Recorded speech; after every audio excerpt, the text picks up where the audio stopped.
"Fear me, human," the alien queen roared. He just smiled. "After my ex-wife? You're adorable." The tractor beam hit my ship before I even finished my first cup of coffee. I remember the exact moment.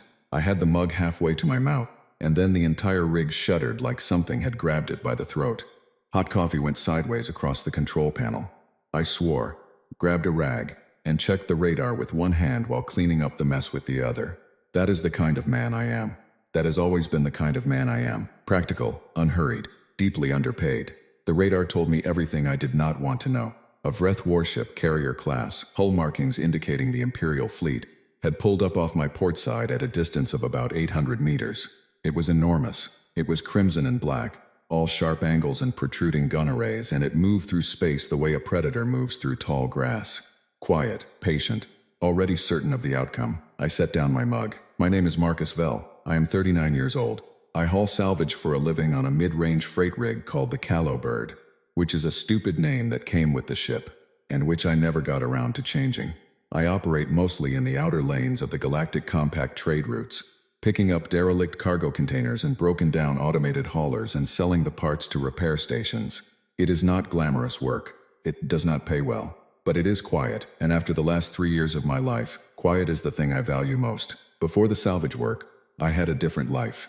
I had a house on Titan Station, a joint account with a woman named Claire, 2 matching coffee mugs that I bought at a market on Europa, and a future I thought I understood.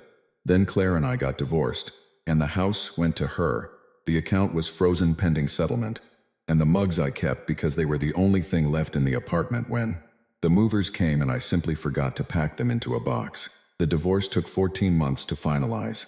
The proceedings involved 3 attorneys, 1 mediator who charged by the minute, a financial auditor named Gerald who spoke entirely in a flat monotone and seemed to take personal pleasure in telling me what I could no longer afford, and a judge who I am convinced had made her decision before I even sat down. I lost more in that courtroom than I had ever accumulated in the decade before it. I walked out of the final hearing with a settlement agreement, a medium-sized debt, and a peculiar kind of calm that I later came to understand was not peace but exhaustion that had gone so deep it had become permanent. I got the Callow Bird 6 months after that. I named it stupidly, or rather I did not rename it at all, and I flew it out to the outer lanes and I started picking up broken things for money. It felt appropriate. The point is, when the Vreth warship locked its tractor beam onto my rig that Tuesday morning, I was already a man who had survived the thing that was supposed to destroy him. I did not know that yet, not in any way I could articulate, but somewhere in the back of my mind, without me noticing, the calibration had already shifted. I opened the comm channel. Standard protocol when boarded in compact space is to identify yourself and state your cargo. I did both. I told them my name, my registration number, my salvage license code, and the fact that I was carrying 3 containers of stripped drive components and 1 container of miscellaneous hull plating from a derelict I had pulled 2 days earlier near the Cassock's belt. All legal, all documented, all boring. There was a long pause on the other end. Then a voice came through. It was translated through my ship's language processor, which rendered Vreth into a flat, slightly metallic version of standard compact trade language. The voice said, "You are carrying Imperial property. You will submit to boarding and surrender the cargo immediately. Resistance will result in the immediate termination of your vessel." I looked at my 3 cargo containers on the scanner. Drive components, hull plating. "Nothing that belonged to an interstellar empire," I said. "I think there's been a mistake," the voice said. "There has been no mistake." The tractor beam tightened. I felt the whole ship groan. I thought about Claire's attorney, the one with the red tie who had walked into the mediation room already knowing exactly how this was going to end, and had not bothered to hide it. He had looked at me the same way this warship was looking at my little salvage rig right now, like the outcome was already written and my job would simply to catch up with it. I finished my coffee. It had gone cold.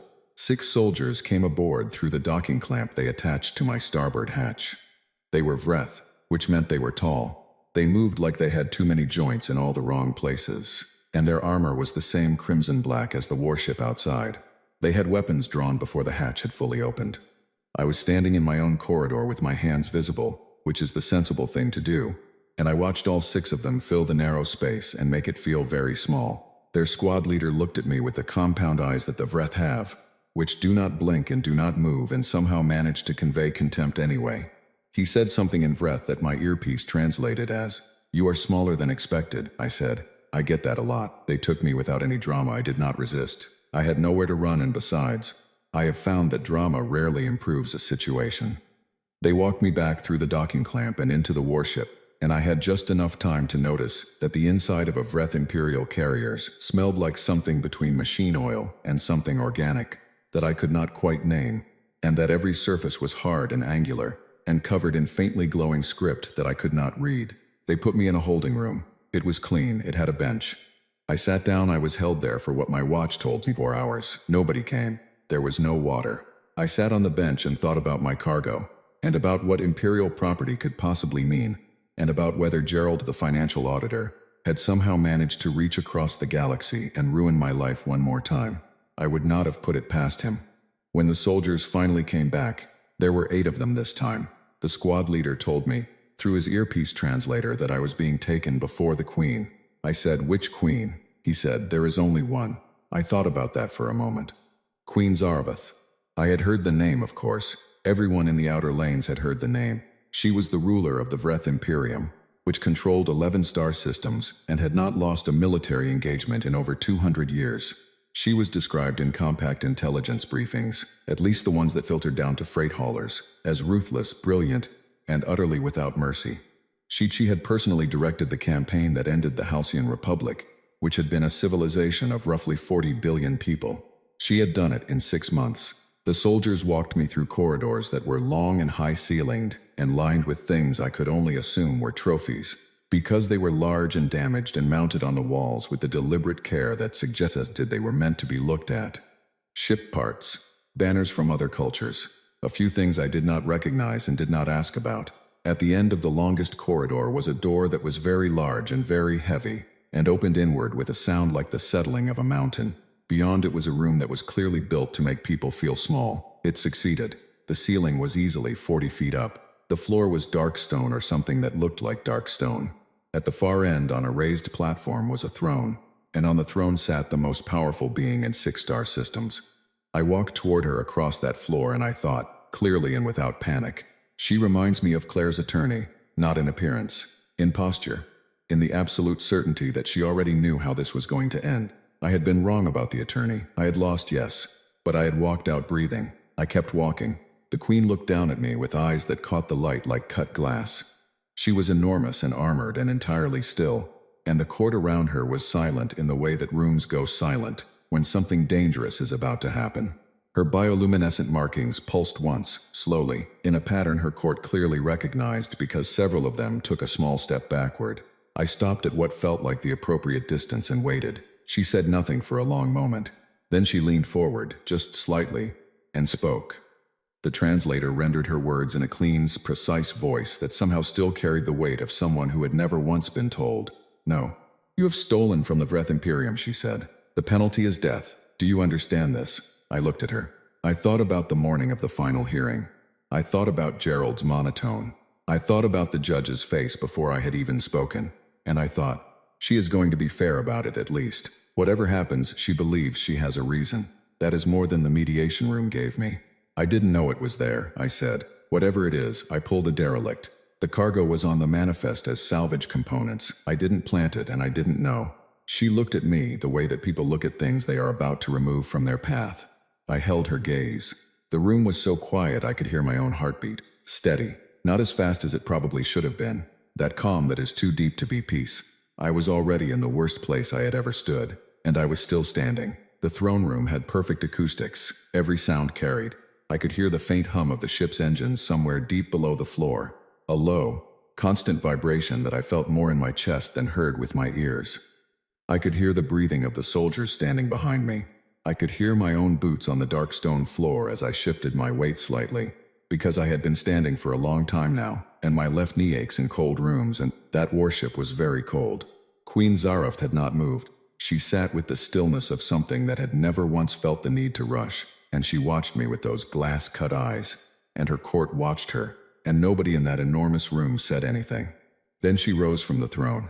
She was taller standing than I had estimated from a distance, 8 feet easily, maybe a fraction more. Her armor was layered chitin over what I assumed was a harder underlayer, shaped and fitted the way armor is when it has been made specifically for the person wearing it, rather than pulled off a rack. Her bioluminescent markings ran from her collar down her forearms in lines that were currently a deep, slow amber. I had no idea what amber meant in Vreth body language, but the court was very still, so I assumed it was not good. She descended the platform steps with a measured pace, each footfall deliberate, and she crossed the floor toward me until she stopped at a distance that was close enough to be a statement. She looked down at me.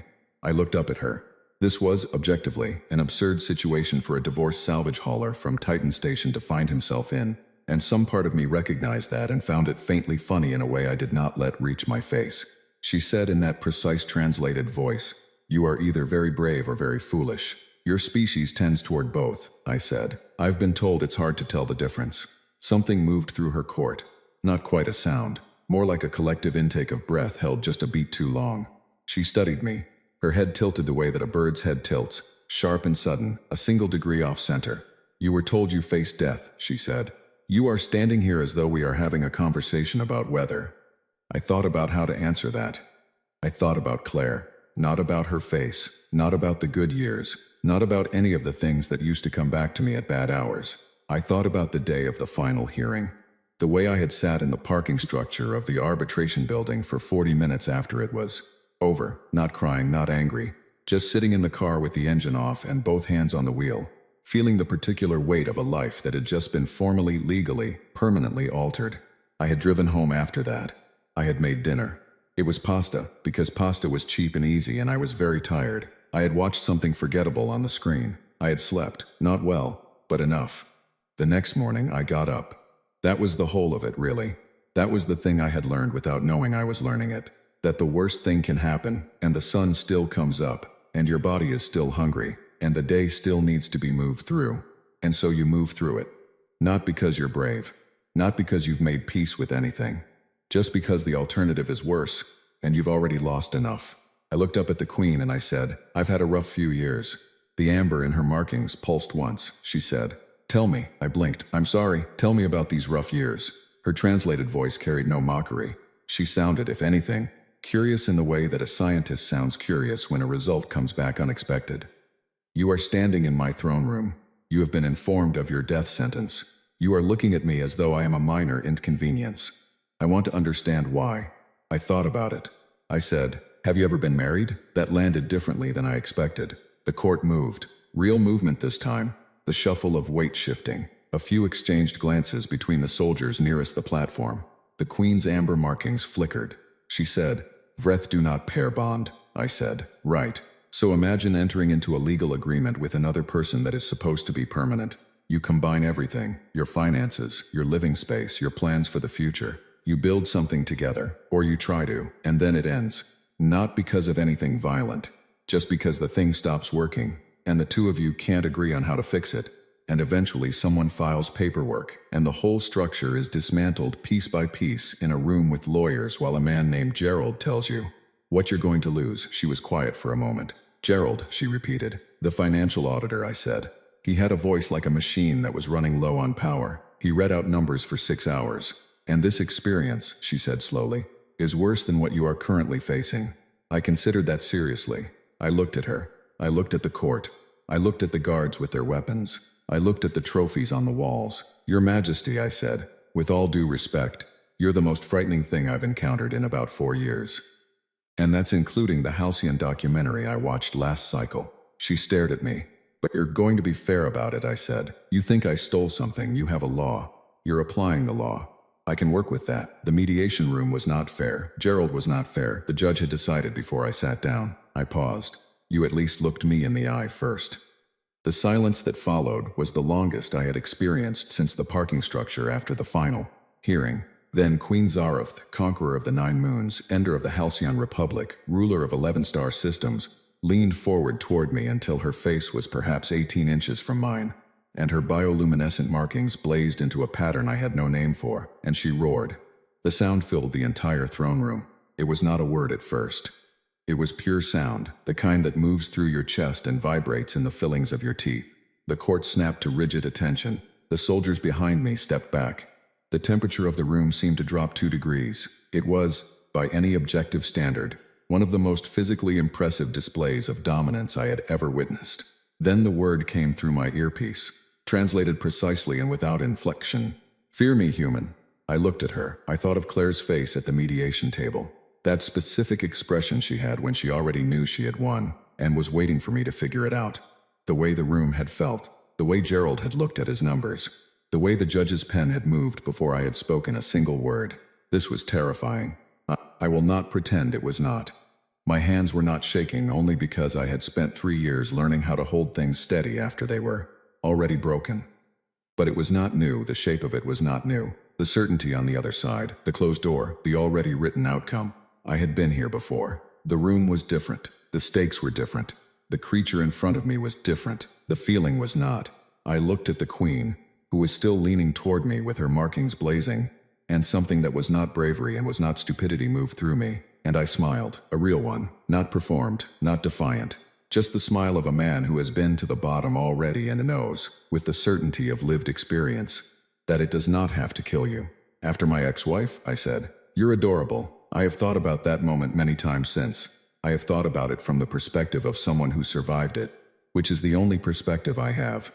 I know what I felt. I know that I meant it not as an insult but as something much stranger and harder to explain, a kind of genuine affection for the simplicity of a danger that was only mortal. Claire's attorney had threatened things that could not be rebuilt. This creature in front of me could only take my life. What I did not know in that moment was what the word adorable translated to in Vreth. I found out later that the closest equivalent was something between magnificent and terrifying, used by Vreth to describe natural forces that are too large to be stopped but too beautiful to look away from. In the throne room, nobody moved. The queen straightened. Her markings shifted slowly, from blazing white to a color I had not seen yet, a deep, complex blue-green that rippled like water. Her head tilted again, that sharp bird degree.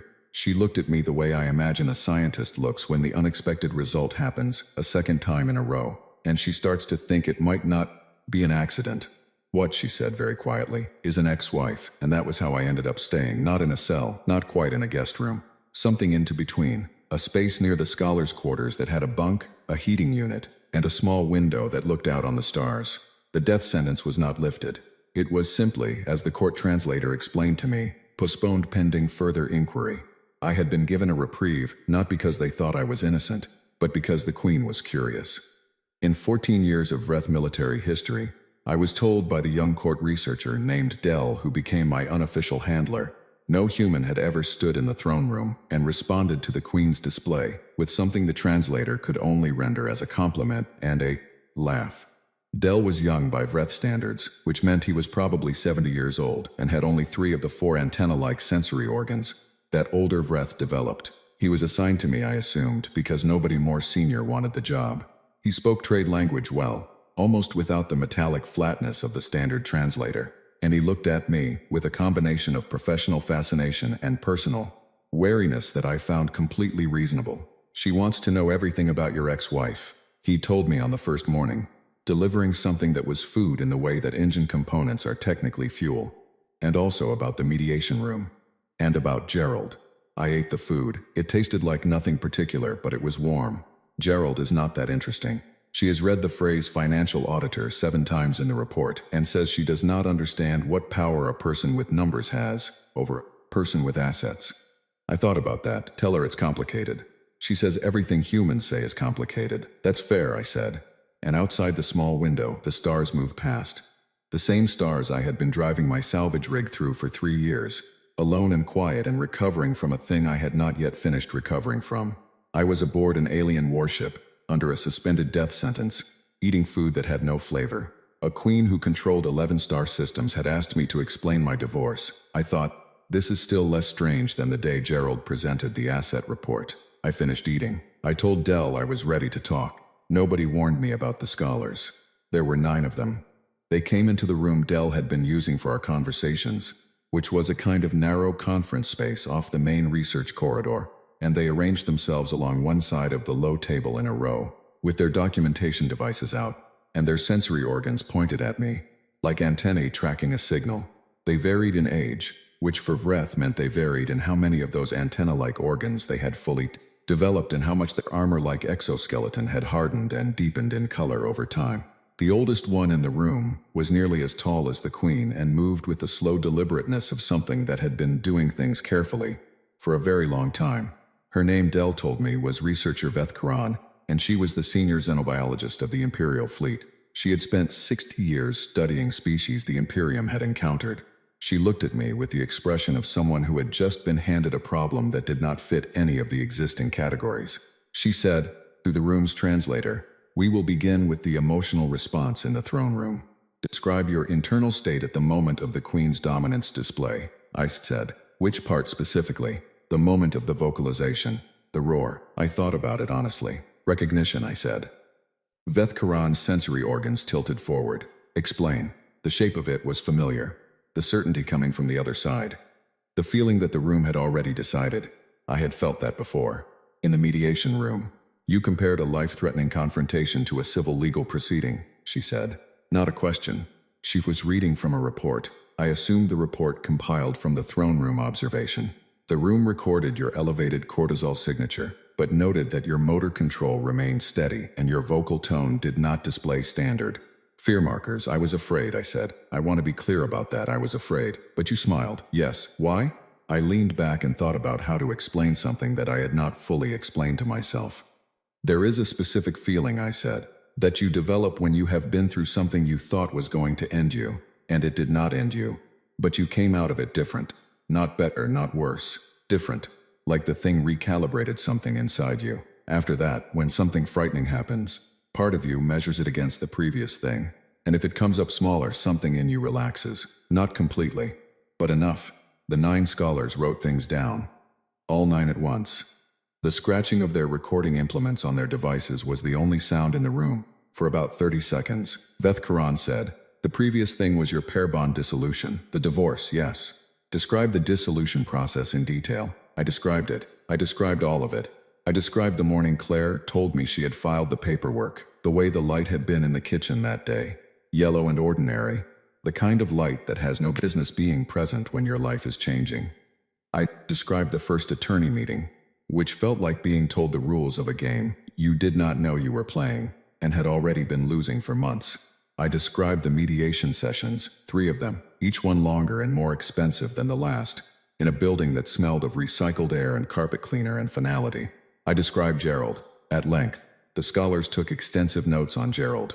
I described the judge. I described the settlement terms. I described the drive home, the pasta, the forgettable screen program, the sleep that came because my body demanded it regardless of what my mind was doing. I described the morning after. When I finished, the room was quiet. Then the youngest scholar, a narrow-framed Vreth whose exoskeleton was still pale at the edges, said, "You chose to enter this arrangement voluntarily, knowing that dissolution was a possible outcome." "Everyone does," I said. "You don't go in thinking it will dissolve. You go in thinking it won't, and after it dissolved, you entered no further pair bonds?"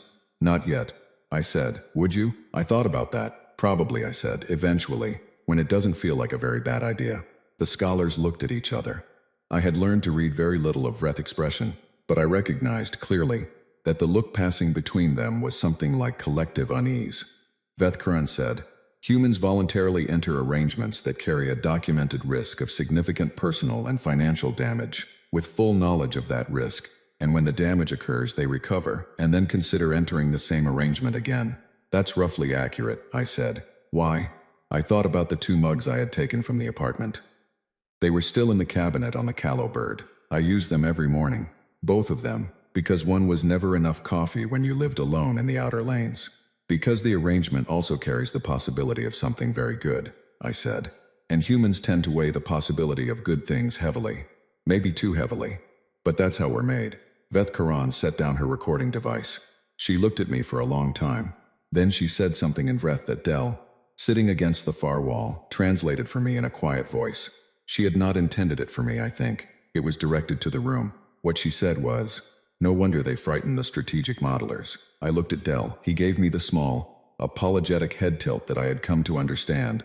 Meant he was about to explain something I would find either illuminating or uncomfortable. "The Vreth have been conducting strategic assessments of human-occupied space for some time," he said carefully.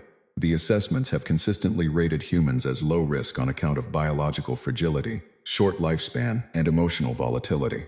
Emotional volatility, I repeated. The assessors believed that humans' capacity for strong emotional response would make them unstable under extended pressure. That grief, loss, and personal suffering would be reliable points of collapse. I looked at the table. I looked at my own hands. That is not wrong exactly, I said. Humans do collapse. We fall apart all the time, individually, regularly. Some people don't get up. But, said Dell. But the ones who do, I said, get up with the full memory of what falling felt like. And that memory does something. It doesn't make us fearless. It makes us accurate. We know the floor. We've been there. So when someone is trying to threaten us with the floor, we're not imagining it. We already know the exact dimensions of it. And we know we have survived it at least once. The scholars were all writing again. That afternoon, Dell came to find me in my quarters with a message. The Queen wanted to see me, not the throne room. Her private study, which was a room adjacent to her command quarters, and which she used, Dell said, for conversations she did not want formally recorded. The study was smaller than I expected. There were charts on the walls, star maps, and battle projections. There were shelves of physical documents in Vreth script. There was a low table and 2 seats, one enormous and one significantly less so. The Queen was already seated when I arrived. She looked different in here. Still the same physical presence, still 8 feet of armor and controlled power. But without the court, without the guards, without the throne platform elevating her above the room. She was simply a person sitting at a table. A person who had things on her mind. She gestured to the other seat. She said, "Your cargo has been examined by my technicians. They confirmed that the seal was hidden in a secondary compartment of one of the drive component casings. It was not on any manifest and was not accessible without cutting the casing open," I said. "So it was planted." "Yes, by whom?" She was quiet for a moment. "That is currently being investigated." I nodded. I had suspected something like this since the holding room, but knowing it was true, and knowing that she knew it was true were different things. She had the same facts I had guessed at, and she was sitting across from me telling me directly, rather than through a court pronouncement. That was a choice. I said, "Why are you telling me this?" She looked at her hands, which were large and clawed and resting flat on the table, in a way that was almost careful. "Because," she said, "you are currently the only being on this ship who has no reason to lie to me about it." I thought about that. "You think the people who planted the seal are close to you." "I think they are very close to me," she said. "I think this was designed to begin a war. And I think it was designed by people who believed that war would end in a way that benefited them." She paused. "They believe humans are easy to defeat." I looked at the star maps on the walls. "And you're not sure anymore," she said. "I was not sure before. But the assessments have been consistent, and I trusted them, and I should not have trusted them so completely." Her markings shifted color, moving through a slow amber towards something darker. "You stood in my throne room and you smiled at me. No being has done that in 20 years. The last one was a Halcyon general. He smiled because he was certain his reinforcements were coming. They were not. I smiled for a different reason," I said. "I know," she said. "That is what I cannot model." She looked at me then directly, with an expression that I could not read in Vreth terms, but that I recognized from human faces on difficult days. It was the look of someone asking a question that costs something to ask. "Does it stop?" she said. "The pain of a significant loss. Not military loss. Personal. Does it stop hurting eventually?" I looked at her for a moment. Outside the study's narrow viewport, moved past slowly. "It changes," I said. "It doesn't disappear, but it changes into something smaller. Something you can carry without noticing the weight as much. And then one day you realize you've carried it so long that it's just part of how you walk." She was quiet. Her markings were very dark and very still. I did not ask her what she had lost. It was not my place, and she had not offered it. But I understood, with the particular clarity of a person who has had their own version of it, that she was not asking an academic question. She was asking it the way that people ask things when they have been carrying a weight for a long time, and are not sure anymore whether that is just how it is now or whether something eventually gets easier. I said, "It gets easier, slowly, but it does." She nodded once, which for Vreth was a borrowed gesture from compact trade interactions, not a native movement. She had learned it deliberately, which meant it was deliberate now, she said. "I am not lifting the death sentence yet. There is a political process. But I am placing you in voluntary stay status, which means you are free to move through the non-restricted areas of the ship." I said, "Thank you." She said, "You are going to tell me more about humans." It was not a question. I said, "All right." She said, "Starting with why you name your ships things like Callowbird." I laughed. It was a real laugh, involuntary, the kind that comes from genuine surprise. Her markings flickered briefly into that deep blue-green I had first seen after the throne room, the color that Dell later told me when I asked. was the Vreth equivalent of being caught off guard by something unexpectedly pleasant. I spent the rest of that evening telling the most powerful being in six-star systems about how I had bought a ship with a stupid name and never changed it because the paperwork felt like too much. And she listened with the full attention of someone who had been studying the wrong things for a very long time and had finally found the right question. And somewhere beneath the floor of that warship, deep in a secondary compartment of a drive component casing, the people who had planted an imperial seal to start a war were waiting for the outcome they had planned for. They did not know yet how badly they had miscalculated. The ship moved through deep space with the slow confidence of something that had never once needed to hurry. I had been on the Vreth carrier for 19 days by then, and I had learned the rhythms of it, the way you learn any place you are forced to inhabit. For a stretch of time, not fondly, not easily, but thoroughly. I knew which corridors got cold near the cooling vents. I knew that the scholar's meal period was 3 hours after the crew rotation change, and that if I arrived just before it ended, Dell would share whatever was left, because he said my appetite was documentably interesting. I knew that the Queen's command period ran for 8 hours, after which she disappeared into her study for 2, and that the guards outside the study during those 2 hours were always the same two. A pair of veterans named Torek and Shin, whose armor was darker than everyone else's from years of use, and who had stopped treating me like an active threat somewhere around day 12 and started treating me like a harmless but inexplicable thing they had to keep track of. I knew the ship's communications architecture because I am a salvage hauler, and salvage haulers learn infrastructure the way other people learn neighborhoods. You know the bones of a place, the data relay nodes, the power conduit junctions, the secondary comm channels that run parallel to the main system for redundancy. I had been mapping it all in my head since day 4, not because I was planning anything, just because it was a habit, the kind you develop when your livelihood depends on understanding how broken things are connected, and that habit does not turn off. On day 19, it turned out to be useful.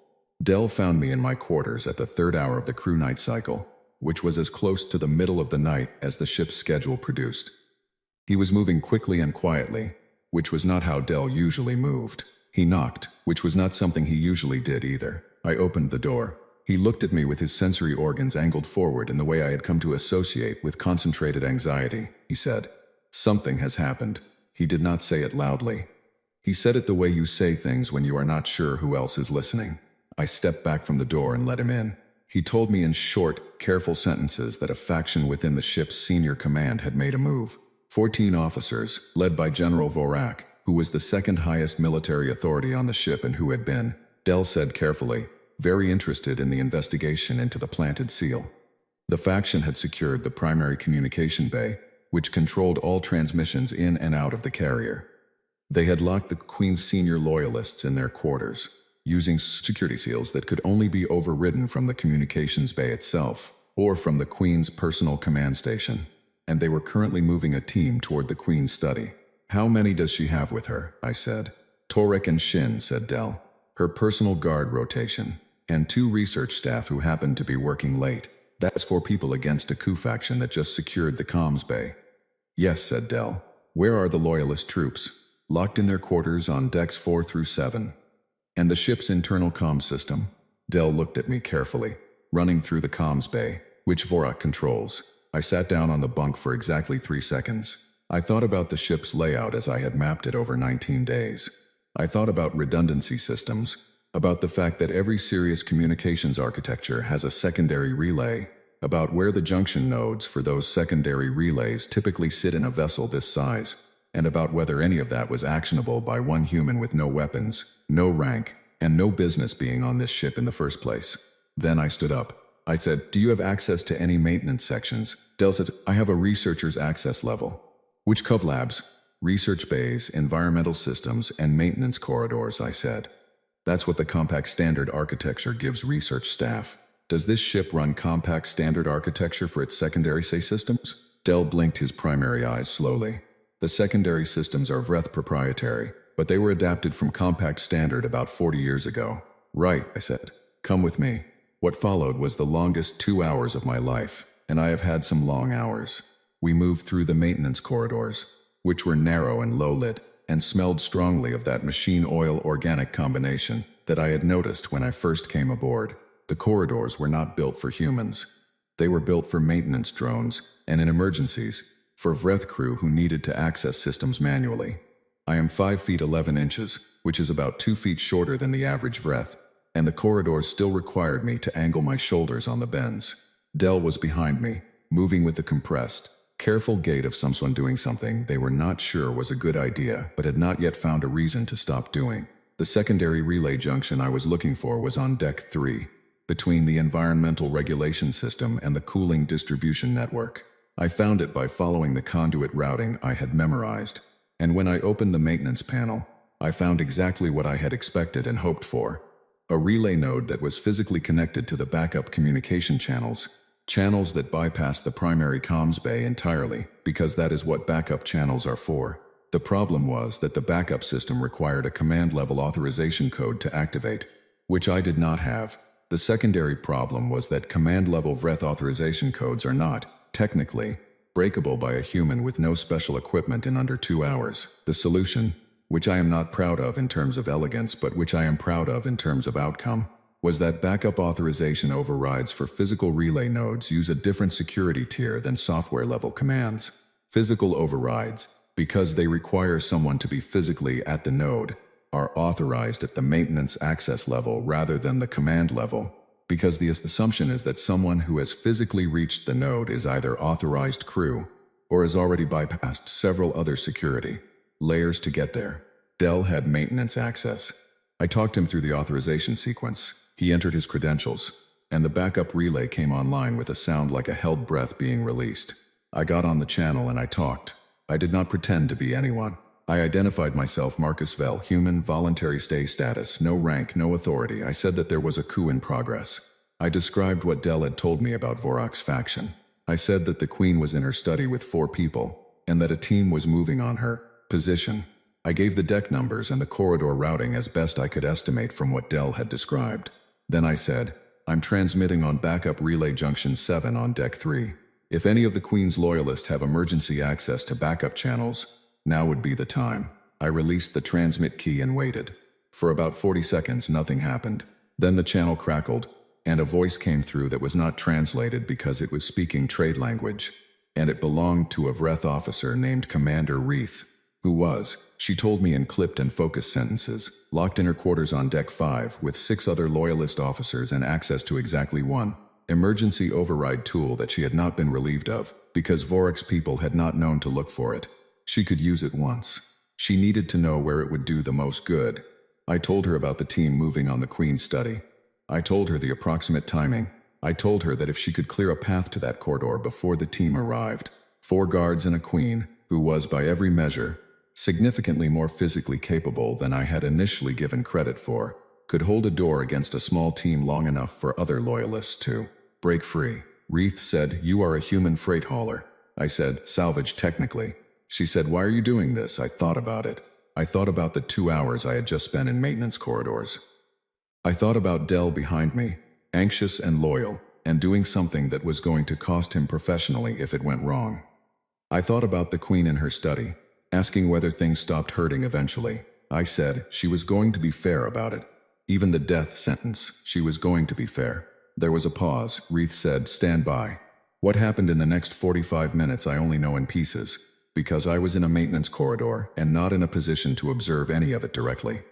What Dell told me afterward, and what I later confirmed from Reith's account, and the official record that Dell accessed after the situation was resolved. Reith used her override tool on the Deck 5 security seal. She and her 6 officers moved to the junction corridor outside the Queen's study. Vorok's 8 soldiers arrived at the study door at approximately the same time. What followed was not a prolonged engagement. Vreth loyalist officers who have served the Queen for decades and Vreth coup soldiers who believed they were walking into an undefended room are 2 very different things, and the encounter reflected that difference quickly. I know the part I played in it because Dell described it to me, and because Reith told me later, very directly and without any particular warmth, but with what I thought was genuine precision. Without the backup relay transmission, she and her officers would have had no communication, no coordination, and no way to know where to deploy the override. The timeline would have been different. The outcome might have been different. I sat on the floor of the maintenance corridor and listened to the ship settle around me. Dell sat next to me. He was quiet for a long time. Then he said, "How did you know the backup relay was accessible at the maintenance level?" I said I didn't know for certain. I guessed, based on how compact standard architecture handles failsafe access. And if you had been wrong, then I would have wasted 40 minutes and we'd have been in the same situation but with less time. Dell considered this. You proceeded with significant uncertainty. Most things are significant uncertainty, I said. You just move anyway. He was quiet again. Then he said, "Your kind is very strange, Marcus Vell." "I know," I said. "We think the same about ourselves sometimes." When we came out of the maintenance corridor, Commander Reith was waiting in the hallway with two of her officers. She looked at me for a moment with the expression of someone recalculating something internally. Then she said, in trade language, formally, "The Queen will want to speak with you." I said I figured. I was not wrong. The Queen's study looked exactly as it had the last time I was in it. Star maps, battle projections, shelves of documents, the low table with 2 seats. She was standing when I entered, which was different from last time. And she was standing very still, which I had come to recognize as the Vreth equivalent of someone who is working very hard to maintain composure. She looked at me, I looked at her, she said, "You used the backup relay." I said, she said, "You identified yourself. You gave your actual name and status. You did not pretend to be crew." "No, why not? A false identity would have been more authoritative." "It might have been," I said, "but Reith needed to trust the information. If I had pretended to be someone else, and she had later found out I'd fabricated my identity, she might have doubted the tactical details too. The truth is more reliable." The Queen looked at me for a long moment. Her markings were the deep blue-green again, not flickering, settled, continuous. She said, "General Vorak and his faction have been secured. The investigation into the planted seal is now proceeding under direct command oversight. The primary finding is already clear." She paused.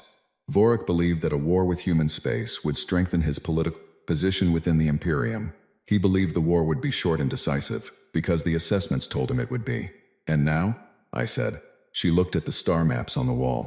At the human-occupied sectors, marked in the blue that Vreth cartographers apparently assigned to species, assessed as non-threatening.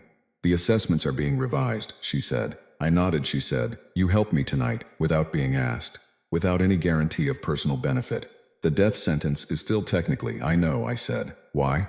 I had thought about how to answer this question since Reith had asked it in the maintenance corridor. I had a better answer now.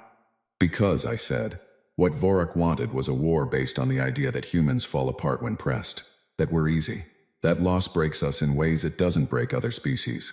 I looked at her. "And I have spent 3 years being a very specific argument against that idea. If I had stayed in the corridor and done nothing, and the coup succeeded, and the war had started, and humanity had responded the way humanity responds to being attacked by something that underestimated it, then a lot of people on both sides would have paid the cost of that miscalculation." I paused. "I don't want to be the evidence that starts a war. I'd rather be the evidence that prevents one." She was quiet. Then she said something that I did not expect. She said, "You told me in this room that the pain of significant loss changes, that it becomes something you carry without noticing the weight as much." I said, "Yes." She said, "I want to believe that." I said, "It's true." She said, "I lost my sister 23 years ago. She was a fleet commander. The campaign that killed her was one I ordered." She paused. "I have been conquering things ever since. I thought it was strategy. I think now it may have been something else. Outside the viewport, stars passed. The same only." I said, "Yeah, that sounds right." She looked at me. Something moved through her markings, a long, slow wave from amber to blue-green to something nearly white. She said, "The Vreth do not have a word for what you have been doing, surviving, continuing, choosing to enter things again after they have harmed you." I said, "We don't really have a single word for it either. Resilience is close. Stubbornness is also close. Mostly we just call it getting on with it." She said the phrase back in trade language slowly. "Getting on with it. That's it." She said, "I want to offer you a formal role, not as a prisoner, not as a subject, as a human representative aboard this vessel. An envoy, if you are willing." I thought about the Callow bird, locked in the carrier's docking bay. I thought about the outer lanes. I thought about the long, quiet routes and the derelict cargo and the cold coffee every morning. I thought about the 2 mugs in the cabinet. I said, "I'll need to think about it." She nodded once, the borrowed gesture, deliberate as always. "You have time." I said, "Is there any chance of getting better food while I think about it?" Her markings flickered once. That deep blue-green, quick and startled and real. She said, "I will speak to the provisions officer." And outside the viewport, the stars kept moving, and the ship kept sailing through them, and whatever came next was already on its way. Whether I was ready for it or not, I have found that is usually how it works. 6 months later, I am sitting in the small office they gave me on the third deck of the Vreth carrier, and I am drinking coffee from a mug that Dell procured for me after I explained, at some length, the importance of having a proper vessel for the morning ritual. The mug is Vreth made, which means it is slightly too large and very well constructed and will probably outlast me by several centuries. It does not match any other mug. I have decided I am fine with that. Outside, my office window, which is larger than the one in my old quarters and looks out over the docking bay, I can see the callow bird. She is in the third berth, cleaned and serviced by Vreth maintenance crew who found her original configuration both baffling and philosophically interesting. Her name is still the same. I have still not changed it. Dell suggested I rename her something more impressive, given everything. I told him the name was part of the charm. He did not understand what I meant by charm. We talked about it for an hour. He took notes. This is my life now. I am the first human imperial envoy in Vreth history, which is a title that has not existed before, and which nobody is entirely sure what to do with, including me. My official duties are technically advisory. My actual function, as far as I can tell, is to be a living, inconvenient argument against every bad assumption the Vreth Imperium has ever made about my species. It turns out there are quite a few of those assumptions. In the month since Vorok's failed coup, the revised strategic assessment of human-occupied space has gone through 4 drafts. I know this because Veth Karan shows me each draft and asks me to read it and tell her what she is still getting wrong. The first draft described humans as unpredictably resilient. The second called us adversarially irrational under loss conditions. The third attempted the phrase loss-tolerant to a degree that disrupts standard tactical modeling and got closer. The fourth draft, the current one, has a section that I helped write, and it says, in precise trade language, that human decision-making under pressure cannot be adequately modeled by any system that treats personal suffering as a reliable route to behavioral collapse because humans have developed, across their history, a specific and transferable capacity to absorb the worst outcome, recognize it as survivable, and proceed. Veth Karan told me it was the most uncomfortable thing she had ever written professionally. I told her that was a good sign. Vorok and his 13 co-conspirators have been tried by Vreth imperial law and are now doing whatever Vreth do, with people who attempt coups, which I have been told is both more severe and more procedurally careful than the human equivalent, and which I have decided not to investigate in detail because I have enough complexity in my life. The political faction that backed Vorok, a group of senior military families who had built their position on the expectation of easy expansion into human space, have been publicly censured and privately furious about it. Some of them are trying to find other routes to the same outcome. The Queen knows this. I know this. We have had several conversations about it in the study, over the past months, that have been less about grand policy, and more about the specific and unglamorous reality of dealing with people who have decided something is owed to them and are unwilling to update that belief regardless of evidence. She is, it turns out, extremely good at navigating that kind of thing. Better than I am. I told her so once, and she said in her precise translated voice, "You navigate it differently. You do not have the institutional leverage I have, so you use other things." I asked her what other things. She said, "You are honest to a degree that is difficult to counter politically. People who are used to strategic dishonesty do not have a response to someone who simply says the true thing clearly." I thought about that for a while. I thought about Gerald, about the attorneys, about all those rooms where the truth was technically present, but had been arranged to mean something different from what it was. I thought about the morning I had decided, somewhere between the parking structure and the pasta dinner, that I was done arranging things, that I would rather be the person who said the clear true thing and dealt with whatever that cost. It had cost me a lot, some of those times. It had also apparently gotten me here. I got a message from Reith 2 months after the coup. She had been promoted, which she noted without comment, and which seemed to please her less than it might have. She sent it to my official envoy channel, which meant it was technically a formal communication, but she wrote it in a way that was more direct than formal. She said, "The backup relay analysis showed that you had approximately 4 minutes before Vorok's team would have reached the study door. You had been in the maintenance corridor for longer than that before you found the junction. You did not know if the Queen was still unharmed when you transmitted." I wrote back, "No, I didn't." She wrote, "You transmitted anyway." I wrote, "Yes." She was quiet on the channel for 2 days. Then she wrote, I am beginning to understand the assessment revision. I thought that was a good place to leave it. The thing about humans that nobody talks about, the thing that I keep running into in these conversations with Vretha scholars and commanders, and sometimes, in the study with the Queen herself, is that human resilience is not a strategy. It is not a thing we developed on purpose. It is not a program running in the background of our biology that activates when conditions get difficult. It is what happens when you have been through enough bad Tuesdays that you stop believing the current Tuesday is going to be the last one. It is what happens when you have been to the floor, and you know the exact feel of the floor, and you know, not theoretically but in your actual body, that you got up from it before. It is not hope exactly. It is more than hope because it is grounded. It is not courage exactly. It is more than courage because it is not the absence of fear. It is just this, the specific knowledge that you have survived a thing, and that survival is a proof of concept that carries forward. The Vreth do not have this because they do not need it. They are biologically durable. They are long-lived. They are not built to feel loss the way humans feel it. Their strategic weakness, which I have said carefully and with full documentation to Veth Karan, and which she has included in the assessment revision, is that they have no emotional callus. Every serious loss hits them as fresh catastrophe because they have no framework for surviving it. They are powerful, and they are precise, and they have been winning for 200 years. And they have no idea what to do when they don't. Humans know what to do. We have been doing it since before we had the vocabulary for it. We make dinner, we sleep or try to, we get up. That is the whole thing. That is the entire thing that Vorak did not model when he decided a war with human space was a quick and profitable venture. That is the thing his assessors had labeled emotional volatility and filed under strategic weakness. He was looking at the falling and calling it fragility. He had never seen us get up. On a Thursday morning, 4 months into my time as official envoy, I was in the study with the Queen when she asked me something she had been building toward for several weeks. I could tell because she had the particular stillness of someone who has arranged their approach carefully. She said, "Would you tell me about the good years?" I said, "With Claire?" She said, "Yes." I thought about it. I thought about the market on Europa and the 2 mugs.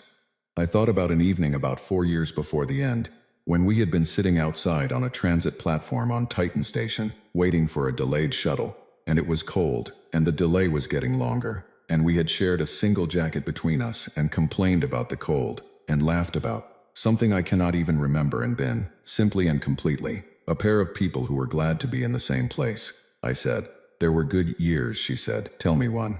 I told her. I told her about the Europa market and the mugs and the shuttle platform and the jacket. I told her about the morning 3 years in, when Claire had made coffee and brought it to me without being asked, both mugs, and sat next to me on the couch without saying anything, and how that had felt like the most honest thing a person had ever done for me. The Queen listened. Her markings were very still and very pale. She said when I was done, "I did not know it could be like that." I said, "It can." She said, "The loss makes sense to me now in a way it did not before. Not the pain precisely, but why the loss is the size it is. Because the thing that was lost was that size." I said, "Yes." She was quiet. Then she said, "I think I understand now what you meant. About carrying it. The loss of my sister. I have been treating it as a wound that could be covered. I think it is instead something that has to be carried. And carrying it is not the same as being destroyed by it." I said, "That's it exactly." She said, "Getting on with it." I said, "That's it." She nodded once, that deliberate borrowed gesture. Then she looked at the star maps, at all the blue-marked sectors that were going to need to be reviewed now, and she said, "There is a session of the Galactic Compact convening in 8 weeks, a formal diplomatic meeting. I am required to send a representative to the human delegation." I said, "You're going to send me," she said. "You are the envoy," I said. "My ship needs new stabilizers before an 8-week trip," she said. "I have already spoken to the maintenance crew." I looked at her.